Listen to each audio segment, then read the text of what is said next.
Hello friends, मेरा नाम जयप्रकाश शर्मा है। आत्रेय ब्रदर्स चैनल में आपका हार्दिक स्वागत है। दोस्तों, आज का विषय है सकट योग। दोस्तों, बताना चाहूंगा कि सकट योग में जब दो ग्रह के बीच में 6, 8, 12 का अंतर होता है, अर्थात गुरु और चंद्रमा के बीच में 6, 8, 12 का अंतर होता है, तो उस कंडीशन में सकट योग का निर्माण होता है। 6, 8, 12 का मतलब क्या होता है? एक बार मैं आपको पहले इस सकट योग को हटाकर पहले लग्नेश के बारे में बताता हूँ, जिससे कि आपको इस सकट योग के बारे में अच्छे से जानकारी मिल पाए। दोस्तों, वीडियो को देरी न करते हुए हम वीडियो को आगे बढ़ाते हैं। दोस्तों, ये आपके सामने एक लग्न कुंडली है। इस लग्न कुंडली में जो पहला भाव होता है, जिसको बोलते हैं लग्नेश, ठीक, उसके ठीक 6 नंबर भाव में, 6 नंबर भाव को बोलते हैं शत्रुओं का भाव, ऋण, ऋण दो शत्रुओं का, कर्जे का, शत्रुओं का भाव बोला जाता है। ठीक वैसे ही 8वें भाव को बोला जाता है कि मृत्युतुल्य रोग यहीं से मिलते हैं, मृत्युतुल्य जो भी बीमारियां हैं वो यहीं से मिलती हैं। और एक होता है 12 नंबर भाव, जहाँ की आपको जेल यात्रा वगैरह कराने को मिल सकती है। तो इसी योग के आधार पे, इसी लगन कुंडली के आधार पे एक सकट योग का निर्माण होता है। और उस सकट योग में गुरु और चंद्रमा के बीच में, अगर 6, 8, 12 में गुरु चंद्रमा के बीच में जो डिफरेंस है, अगर उस कंडीशन में बैठे हैं, तो इस योग का निर्माण होता है। और निर्माण होगा तो यह योग आपको गलत परिणाम देना स्टार्ट कर देता है। हालांकि इस सकट योग को हम हम्म, इस सकट योग में ऐसा देखा जाता है कि जो भी परिणाम है वो देरी से मिलने लग जाते हैं, यानी धीरे धीरे मिलने लग जाते हैं। जिस तरीके से हम काम करते हैं उस तरीके से रिजल्ट नहीं मिलते। अर्थात जैसे कि एक साइड कार हो और एक साइड बैलगाड़ी हो। अगर हम कार से बैठकर डायरेक्ट बैलगाड़ी में बैठेंगे तो हमें बैलगाड़ी बहुत धीरे धीरे नजर आती है, क्योंकि बैलगाड़ी रियल में वो धीरे चलती है। ऐसे ही सकट योग है। अगर सकट योग आपकी जन्म कुंडली में बन रहा है, तो उस कंडीशन में आपकी लाइफ सक बैलगाड़ी की तरह धीरे चलने लग जाएगी। हालांकि ऐसा जरूरी नहीं है कि वो परमानेंट ही धीरे चलेगी, जब तक इस योग का प्रभाव होता है। और प्रभाव कब होता है? जब कुंडली में सकट योग जिस ग्रह से बन रहा है उस ग्रह की दशा अंतर्दशा चल रही है, उस दौरान ही आपकी लाइफ धीरे चलेगी। बाकी जैसे इनका इस योग का प्रभाव कम हो जाएगा, वैसे आपकी लाइफ स्टाइल जिस तरीके से चल रही थी उसी तरीके से चलने लग जाएगी। तो दोस्तों, अब मैं आपको बताने जा रहा हूँ कि सकट योग कैसे बनता है और सकट योग से हमें किस तरीके के परिणाम मिलेंगे। दोस्तों, अभी मैंने आपको बताया था लगन का, लगन में 6, 8, 12 में किस तरीके से रिजल्ट मिलता है। अब सकट योग, ऐसे जैसे आपकी कुंडली में सकट योग निर्माण कैसे हो रहा है, तो वो देखें। जैसे आपकी कुंडली में गुरुदेव कहीं पे भी बैठे हों, 1, 2, 3, 4, ये 4 केंद्र के भाव हैं। अगर इन केंद्र के भाव के अलावा गुरु कहीं पे भी बैठे हैं, तो उसके 6 नंबर भाव में या 8 नंबर भाव में या 12 नंबर भाव में अगर चंद्रमा बैठे हैं, तो उस कंडीशन में सकट योग का निर्माण होता है। जैसे गुरु बैठे हैं 3 नंबर भाव में, अर्थात मेष राशि में बैठे हैं, तो यहां से 1, 2, 3, 4, 5, 6, तो यहाँ इस कंडीशन में क्या हो गए कि 6 नंबर राशि में चंद्रमा बैठ के, तो इस कंडीशन से इस कुंडली में सकट योग का निर्माण हो गया। अगर चंद्रमा यहाँ न बैठकर अगर यहाँ बैठते, 8 नंबर भाव में बैठते, तो उस कंडीशन में भी यहाँ सकट योग का निर्माण हो जाता। और अगर बात करें कि अगर 12 नंबर भाव में बैठते, तो यहाँ पे भी सकट योग का निर्माण हो जाता है। अब सकट योग में क्या होता है? सकट योग गुरु और चंद्रमा से बन रहा है, तो चंद्रमा क्या करता है कि चंद्रमा बुद्धि को विचलित, यानी मन का कारक है, मन को भ्रमित करने लग जाते हैं। तो उस कंडीशन में व्यक्ति कोई भी सही डिसीजन नहीं ले सकता।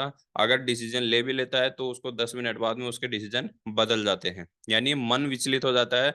और मन विचलित में इंसान पागल भी हो सकता है और इतना शाना भी हो सकता है कि वह कोई भी काम करने से पहले कई चीजें सोचने लग जाएगा और लास्ट में काम नहीं कर पाता।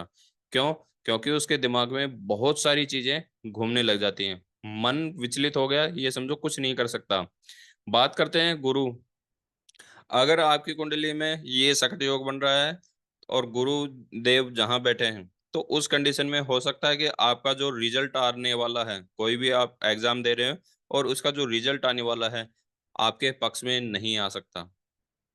क्यों? क्योंकि उस कंडीशन में गुरु गुरु भी अपना जो पॉजिटिव परिणाम देने वाले हैं वो आपको नहीं दे पाएंगे, वो नेगेटिव परिणाम देने पर बाध्य हो जाते हैं इस योग के निर्माण होने के कारण। भले वो योग कारक हो या मारक हो या नीच के या उच्च के हो, उससे कोई मतलब नहीं। अगर यह योग बनता है तो उस कंडीशन में दोनों ग्रह गलत परिणाम देने पर बाध्य हो जाते हैं।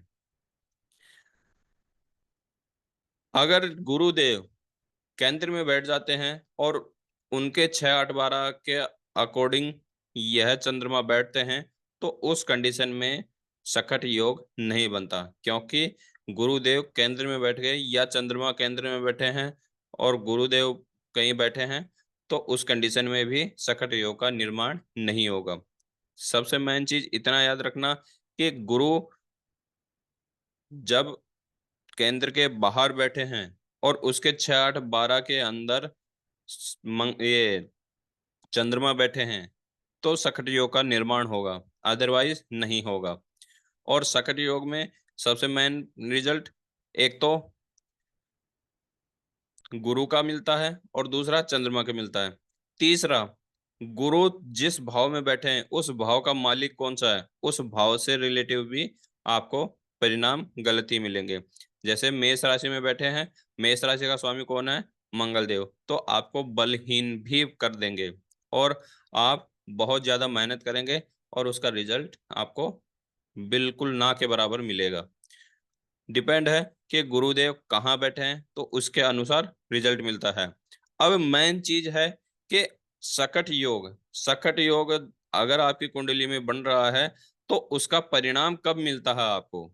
सबसे मेन चीज तो यही है कि उसका परिणाम भी तो आपको मिलना चाहिए, गलत हो या सही हो, जिससे हम बच सकें। तो इसका सबसे मेन चीज ये है कि अगर आपकी कुंडली में यह योग बन रहा है, तो सबसे पहले आप अपनी कुंडली में देखो कि दशा अंतर्दशा किसकी चल रही है। अगर गुरु की दशा अंतर्दशा चल रही है और उसमें चंद्रमा बैठे हैं, तो आपके सकट योग का जो रिजल्ट है वो उसी समय सबसे ज्यादा मिलता है। या गुरुदेव जिस राशि में बैठे हैं, जिस भाव में बैठे हैं, उस भाव में कौन सी राशि है, उस राशि का स्वामी कौन सा है, उस कंडीशन में भी उसकी भी जब दशा अंतर्दशा चलेगी, तो उसमें भी इस सकट योग से मिलने वाले परिणाम आपको बहुत ज्यादा मिलेंगे। उसके बाद जैसे जहां गुरु की दशा अंतर्दशा चल रही है, अगर वो खत्म हो गई, चंद्रमा की दशा अंतर्दशा चल रही है वो भी खत्म हो गई, और जहां गुरु बैठे हैं उनकी दशा अंतर्दशा नहीं चल रही, तो इस योग से संबंधित कोई भी आपको गलत परिणाम देखने को नहीं मिलेंगे। हो सकता है कि थोड़ा बहुत मिल सकता है, क्योंकि योग बनता है तो थोड़ा बहुत तो मिलेगा, लेकिन जिस तरीके से हम सोच रहे हैं उस तरीके से नहीं मिलेगा। आशा करूंगा कि यह वीडियो आपको पसंद आई होगी। नेक्स्ट वीडियो जैसे आएगी आपके पास नोटिफिकेशन आ जाएगा। तब तक के लिए अपने यार दोस्त सबको इस वीडियो को शेयर कर दो कि जिसकी कुंडली में सकट योग बन रहा है, तो वो इस कुंडली से कैसे बचें। बचने के लिए चंद्रमा और गुरु दोनों का उपाय करें। चंद्रमा के लिए चंद्रमा के बीज मंत्र का जाप करें या वैदिक मंत्र के जाप करें। गुरु तो गुरु के बीज मंत्र और वैदिक मंत्र के जाप करें। ठीक, ऐसी कंडीशन में स्टोन धारण ना करें, सबसे बेस्ट ये है। क्योंकि हमें इनको इनके बल को कम करना है, इस योग में इनके बल को कम करेंगे तो हमें रिजल्ट गलत नहीं मिलेंगे। अगर हम स्टोन पहन लिए तो इनका प्रभाव और बढ़ेगा और हमें और गलत परिणाम मिलने लग जाएंगे। अगर हम स्टोन पहनेंगे तो, अगर हम बीज मंत्र या वैदिक मंत्र का जाप करेंगे तो इनके प्रभाव हमारी कुंडली में अच्छे बनने लग जाएंगे, नेगेटिव से पॉजिटिव रिजल्ट देने लग जाएंगे। तो दोस्तों, इस वीडियो को सभी को शेयर कर दो और नेक्स्ट वीडियो जैसे आएगी आपके पास नोटिफिकेशन आ जाएगा। आशा करूंगा कि ये वीडियो पसंद आई होगी। तब तक के लिए जय श्री राम।